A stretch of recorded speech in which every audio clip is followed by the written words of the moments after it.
Welcome viewers, welcome to Medico Virally. Thank you for subscribing our channel. Our channel has the main intention to create all the medical concepts in a simple manner.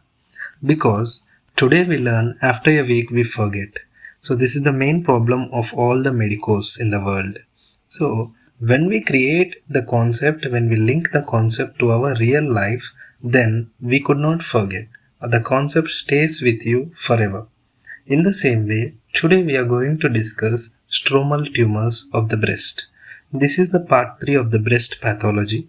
If you have missed part 1 and part 2, kindly do watch. And whenever you are going to start a topic, first of all write the heading of the topic on a piece of paper. So, I have already written the stromal tumors. Is there any division or is there any classification? Yes, there are two types of classifications. That is, one is intralobular and the other is interlobular. Okay, is there any subdivisions? Yeah, we have two subdivisions in each. The intralobular is divided into fibroadenoma and phyllodes tumor. In the same way, the interlobular is divided into myofibroma and angiosarcoma. So, we may get confused which is under intra and which is under inter. So, in order to remember, just create some easy tips. That is, A is the alphabet, the first alphabet. So, intra comes first and the inter comes second. Whenever you think of stromal tumors, you have to get this picture in your mind. After writing all this on a piece of paper, then eliminate or first complete the least part, the least important part. So, in the stromal tumor here, the least important part is interlobular. So, the interlobular has very less prevalence. It has very less prevalence. And after writing, you have to think about myofibroma. Okay, myo means muscle. So this condition has the involvement of muscle. After writing this, again there is an important point. The letter M and F should remember you as male and female. So the prevalence between male and female is equal. How do you remember this? In between the letter M and the F, you have the word yo. The both male and female telling each other that yo, we are equal. So, in this way, the prevalence of the myofibroma is equal in both male and female. That is the point you have to remember. After coming to the angiosarcoma is the most common malignant stromal tumor. This is the most important point you have to remember regarding angiosarcoma. And when you write this on a paper, most common malignant, so you must think what is the most common benign stromal tumor. The most common benign stromal tumor is fibroadenoma. Most common benign stromal tumor is fibroadenoma. After writing this on a paper, then you think angiosarcoma has any classifications or not? Yes, there are two types of angiosarcoma. That is, there is one sporadic variant and the other is secondary variant. The sporadic variant we see in less than 35-year female patients, and this is secondary is after exposure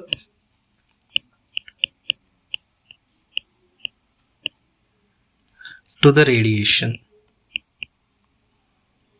After exposure to the radiation, this leads to the secondary angiosarcoma stromal tumor.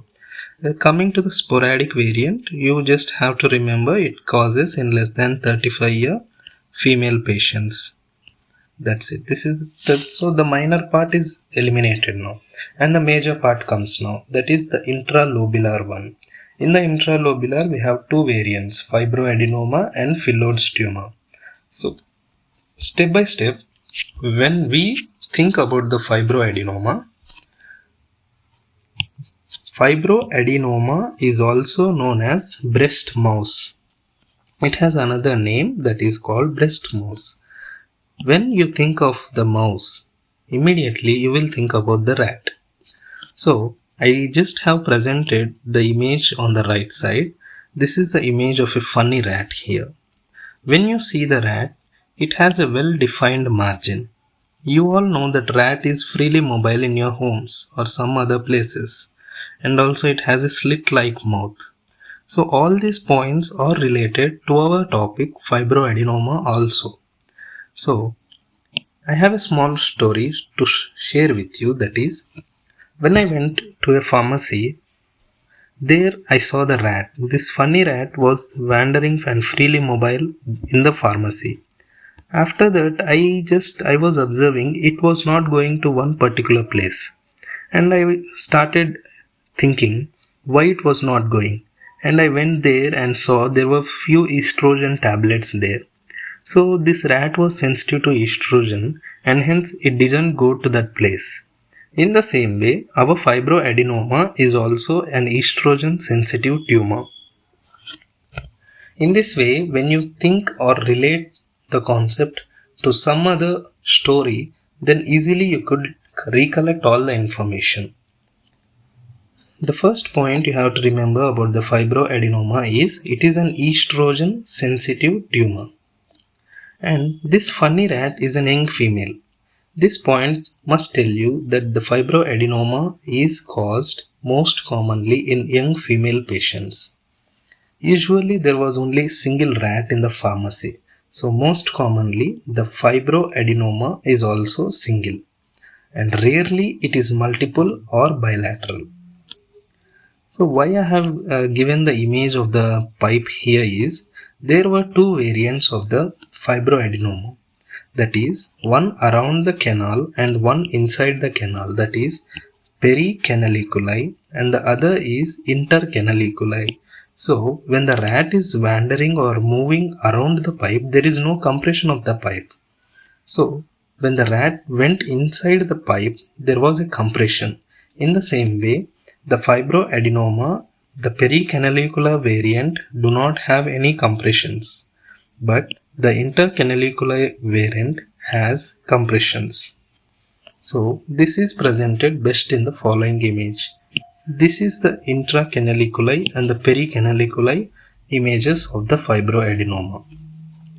Here, when you observe this variant, there is no compression in the pericanaliculi, but there is a compression in the intracanaliculi. You do not find the cells. Here all the cells are compressed, but in the pericanaliculi the cells are individual and they are not compressed. After these main points, we have to take the tissue of the fibroadenoma outside. So when the tissue of the fibroadenoma is taken outside and seen, it looks like this way. So when the fibroadenoma is taken outside of the breast and we are watching it, then it is called the gross features. The gross features are written on the board here. These are the four main gross features of the fibroadenoma. The fibroadenoma has a well-defined margin. It is grey or white patches are seen. There are slits present and freely mobile. All the information we have linked it with an example of the rat story. For example, the rat has a well-defined margin and it has grey or white patches also. It has a slit-like mouth and it is freely mobile. So this information will help you to recollect all the points of the fibroadenoma. And what do you do when you have a rat in your home? You simply kill it or throw it outside. In the same way, the fibroadenoma treatment is also a simple excision. That's it. You need not think about what I have to do, what was the treatment. There is nothing to confuse. Okay? And the word rat will also help you to remember R and T as renal transplantation. So, in the patients of the renal transplantation, we give a drug named cyclosporin.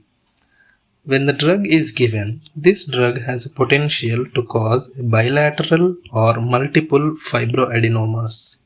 Usually fibroadenoma is single, just like rat. But there may be also bilateral or multiple, but rarely. So when the drug is stopped, immediately the regression of the tumor also causes. So what happens when a drug is stopped? In this situation, when cyclosporin is stopped, immediately the tumor regresses. This is all the important points you have to remember about the fibroadenoma. So just we have linked the concept to the rat story, and we are able to recollect all the information. That is, rat was sensitive to the place of estrogen tablets. In the same way, this tumor was also sensitive to estrogen. And just to remember about the canal, you just gave the picture of the canal here. It is pericanaliculum and the intracanaliculum variants. Two variants are seen.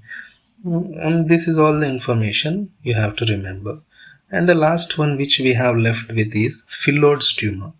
The first time when I wrote the Phyllodes tumor on a piece of paper, I was wondering why they gave the name of Phyllo, and I was thinking and spelling it twice, thrice, and then I just came to know there was a word chlorophyll. Okay, why chlorophyll is given? Okay, chlorophyll means it is a chemical structure which is present in a leaf. So the leaf here links to the Phyllodes tumor as this Phyllodes tumor has a leaf-like projection. So I will try to present the image here on the right side. Just when you watch the image, here we have a leaf-like structure. In this leaf-like structure, the white part is all the stromal part in the tumor. So all the stromal component has been increased, just as the leaf is looking. So this Phyllodes tumor is also called as bulky breast. It has another name, bulky breast. So we have derived 2 points from this word which they gave. Phyllo means chlorophyll that has a leaf. Okay, it is leaf-like projections are seen in the Phyllodes tumor. And there is another name, that is bulky breast. Okay, this has a gain of mutation. The gain of mutation is gain of function mutation is due to 1q chromosome, and that is the rarest point you have to remember. And the word phyllo also tells there is, when you spell phyllo, I have the word low. Low means phyllo, low. Okay, there are two types, low grade and high grade. We have two variants. One is the low grade variant and the other is high grade variant. Most commonly, as the word phyllo has low in it, low in the word, there is most common low grade tumors. When the grade of the tumor is low, then it has good prognosis and there will be no metastasis. And opposite to that, when the tumor has a high grade, the prognosis is poor or bad or worse, and there will be metastasis is present. Which kind of metastasis you see? That is hematogenous spread of metastasis. And also the high grade tumor is caused due to overexpression of HOXB13 gene. B for breast here. So when there is an overexpression of the HOXB13 gene, we rarely get this condition of high grade Phyllodes tumor. These are the main points of the Phyllodes tumor, and some points regarding this are: there is an absolute contraindication of the axillary nodes or axillary lymph node dissection. So the axillary lymph node dissection is absolutely contraindicated because only the stromal part, as shown in the image on the right side, only the stromal part is increased. So in this way, when you do the dissection, there is a chance of spreading. In this way, it is absolutely contraindicated. And this situation is mostly found in elderly females more than 60 years. So how do you differentiate between a fibroadenoma and a phyllodes tumor? So they both belong to one class, that is intralobular. But what is the difference between them? Yeah, there is more increase in the stromal component and there is increase of mitosis, and due to this there is an increase of cellularity. These are the three main differential features which we could separate from the fibroadenoma. These are all the important points which we have covered regarding the stromal tumors of the breast. Once again, a quick wrap up.